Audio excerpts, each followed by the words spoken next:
Oleh karena itu, pada kesempatan yang penuh berkah ini, saya akan mengajak kita untuk masuk lebih dalam agar kita mendapatkan pemahaman yang benar dan universal. Disilahkan untuk melihat Quran Surat Al-Baqarah ayat 189. Quran Surat Al-Baqarah ayat 189. Ini adalah pintu gerbang awalnya sebelum kita memasuki ayat-ayat lain yang lebih dalam. Tentu saja saya tidak mungkin menjelaskan ya Quran Surat Al-Baqarah semuanya pada kesempatan kajian kali ini. Tetapi setidak-tidaknya saya akan mengajak kita untuk melihat hubungan peta konsep antar ayat sekalipun tidak dikaji seluruhnya sehingga kita mendapatkan gambaran yang utuh. Sudah? Baik. Saya akan mulai dengan Quran Surat Al-Baqarah ayat 189. A'udzubillahi minasyaitonirrajim. Bismillahirrahmanirrahim. Yas'alunaka anil ahillah. Mereka bertanya kepadamu tentang bulan sabit. Pernyataan-pernyataan yang semacam ini di Quran banyak. Mereka bertanya kepadamu tentang ruh. Yas'alunaka anir ruh. Ya kan? Mereka bertanya kepadamu tentang gunung-gunung yang berjalan. Mereka bertanya kepadamu tentang bintang-bintang. Banyak ayat yang semacam ini, senada. Di sini juga dikatakan yas'alunaka anil ahillah.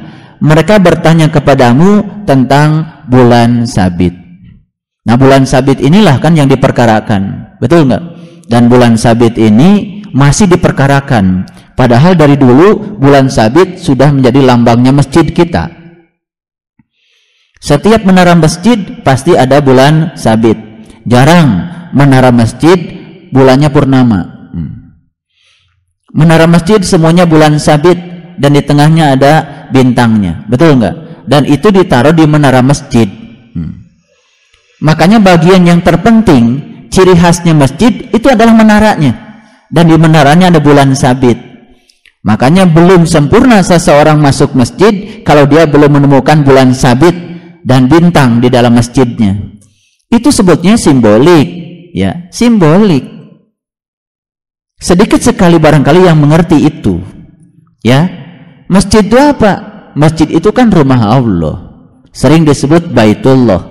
Baitullah yang syariat ya masjid, tapi Baitullah yang hakikat adalah qalbu. Maka Allah menyatakan qalbul mu'min Baitullah. Qalbunya orang yang beriman itulah sebenar-benarnya rumahnya Allah. Jadi yang dituju sebetulnya secara hakikat adalah bukan bulan sabit yang di luar, bukan bintang yang di luar, tapi bulan sabit dan bintang yang ada di dalam Baitullah itu sendiri. Mari kita lihat dulu Quran Surat Al-Baqarah ini. Mereka bertanya kepadamu tentang bulan sabit. Katakanlah, ya, bulan sabit itu adalah tanda waktu bagi manusia dan tanda haji. Ya, kapan umat Islam memperbincangkan bulan sabit? Biasanya awal Ramadan dan akhir Ramadan. Betul nggak? Menentukan awal kapan kita saum dan menentukan kapan kita lebaran. Padahal di Quran dikatakan bulan sabit ini adalah awal, tanda waktu bagi manusia dan tanda haji.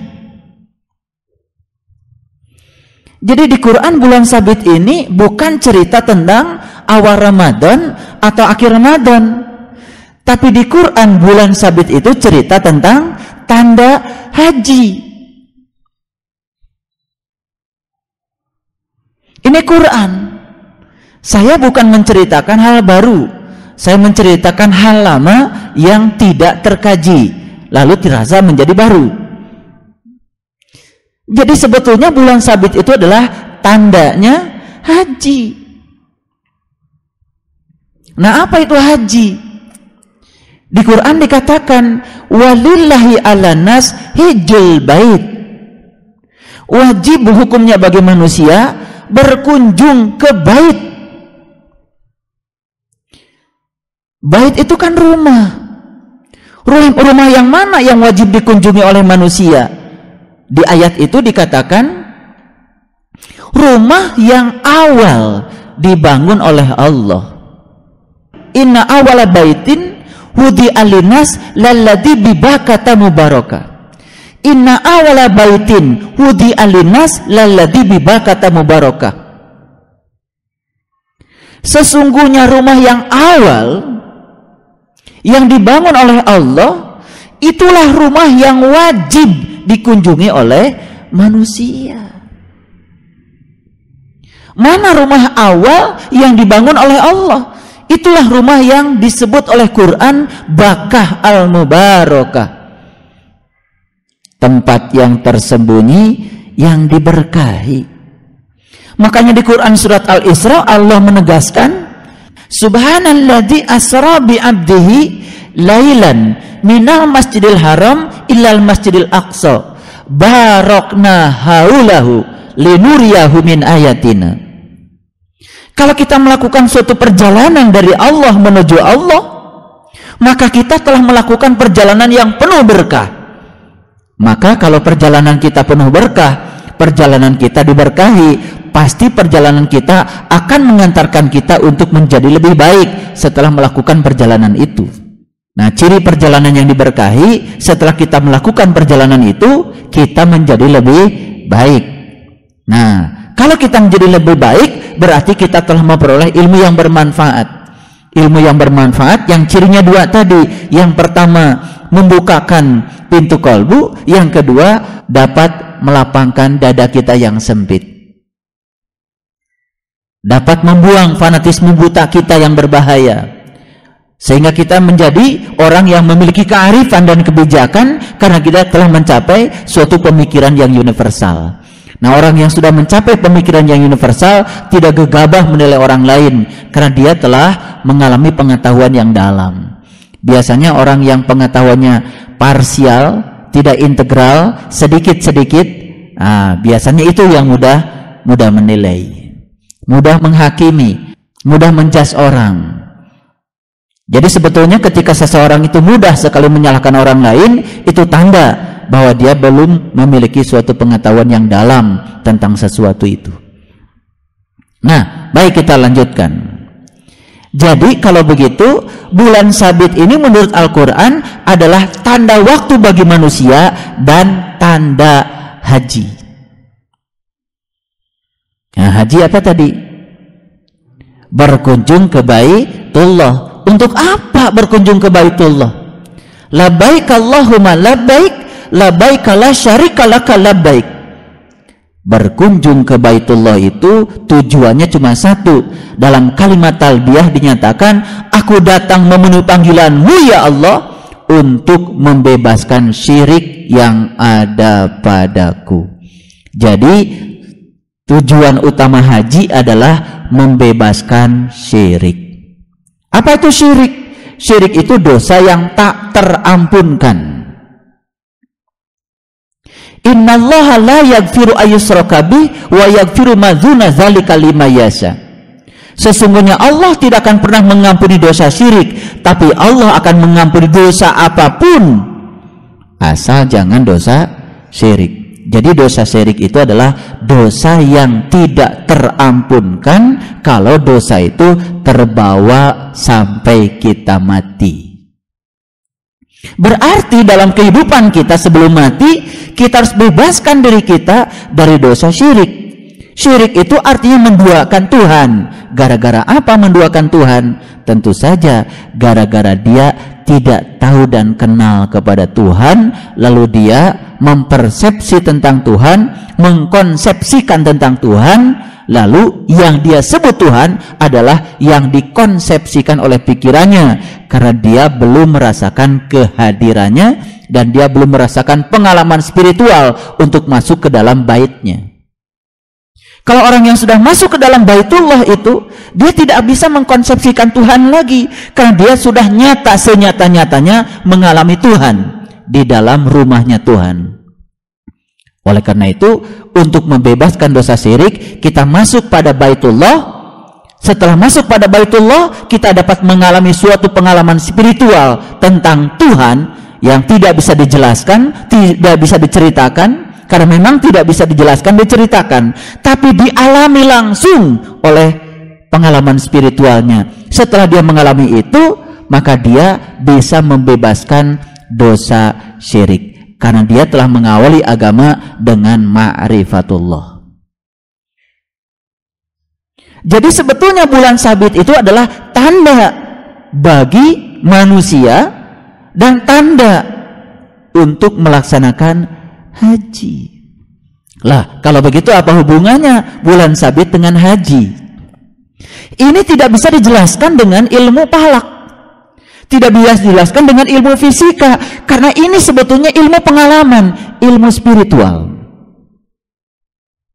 Jadi ketika kita masuk ke rumahnya dan kita tahu tata cara masuknya ke rumahnya, saat pertama kita masuk ke rumahnya, yang kita saksikan tentu saja bulan sabit. Kadang di sebelah kanan satu, kadang di sebelah kiri satu. Setelah itu kemudian menyatu dan menjadi purnama. Jadi bulan sabit itu adalah awal pengalaman spiritual. Bulan sabit itu adalah awalnya iman seseorang. Makanya ketika Nabi Musa menyaksikan tajalli Tuhan di dalam puncak kesadarannya dengan pandangan kolbunya, saat itulah awal imannya Musa. Saat itu yang disaksikan adalah bulan sabit, awalnya bulan. Makanya di dalam hadis yang sangat sahih, ketika Nabi Muhammad dengan para sahabat sedang menyaksikan bulan purnama, Nabi mengatakan pada para sahabat, kelak kamu akan menyaksikan Tuhanmu seperti kamu menyaksikan bulan purnama. Kalau sudah purnama, itu sudah sempurna. Jadi bulan sabit ini harus dilihat oleh orang yang beriman sebelum dia puasa. Makanya perintah saum diperuntukkan untuk mereka yang beriman. Ya ayyuhalladzina amanu kutiba alaikumusiyam. Hai orang-orang yang beriman, wajib hukumnya bagi kamu untuk melaksanakan siam. Apa itu siam? Subhanallah. Lisoimi farhatani, farhatun inda iftarihi wa farhatun inda liqa'i rabbih. Ada kedua kegembiraan bagi orang yang saum. Satu ketika berbuka, yang kedua ketika dia jumpa dengan Tuhan. Berbuka apa yang mengantarkan dia jumpa dengan Tuhan? Tentu saja berbuka pintu qalbu. Dia melaksanakan haji yang hakikat, berkunjung ke rumahnya. Ketika seseorang sudah berkunjung ke rumahnya, dapat iman. Setelah iman, dia wajib untuk siam, wajib untuk saum. Makanya yang diharikan di Quran hanya orang yang beriman untuk saum. Yang enggak iman, ya jangan saum. Kalau enggak tahu caranya, malah saumnya tidak akan mendapatkan manfaat apa-apa, kata Nabi, cuman mendapatkan haus dan lapar saja. Tidak bisa mengantarkan seseorang untuk liqa'a rabbih, untuk jumpa dengan Tuhan.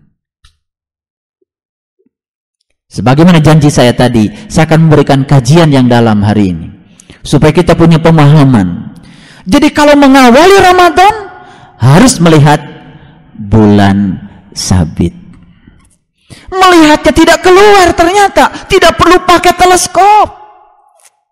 Melihatnya ke dalam. Teleskopnya asli buatan Allah yang tidak ada duanya. Pabrik manapun tidak pernah bisa menciptakan teleskop setajam teleskop buatannya Allah. Makanya ketika Sayyidina Ali ditanya, "Ya Ali, dengan apa engkau mengenal Tuhanmu?" Ali mengatakan ru'yatullah bi ainil qalbi. Ru'yat, ada kata-kata ru'yat di situ. Apa yang diruyat oleh Ali? Ru'yatullah, yang diruyat adalah Allah. Bi ainil qalbi, dengan terang mata kolbuku.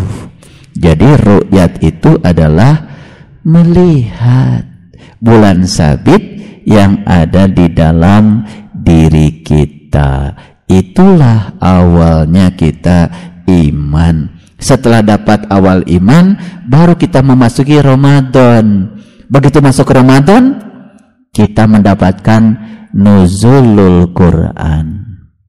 Saat pertama turunnya Al-Quran itu adalah 17 Ramadan. 17. Kok sama sih dengan 17 rakaat sholat?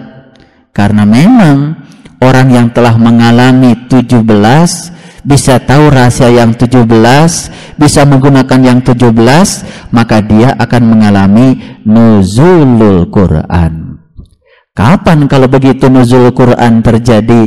Saat dimana seseorang bisa merasakan turunnya Al-Quran pada dirinya, turunnya pemahaman Al-Quran pada dirinya, saat dimana dia bisa menyaksikan bulan sabit. Itulah awalnya turunnya Quran bagi dia, sangat individual, tidak dirayakan di masjid, tidak dirayakan di musola, dirayakan sendiri oleh dirinya, karena dia telah mengawali iman dengan yang 17 nuzulul Quran.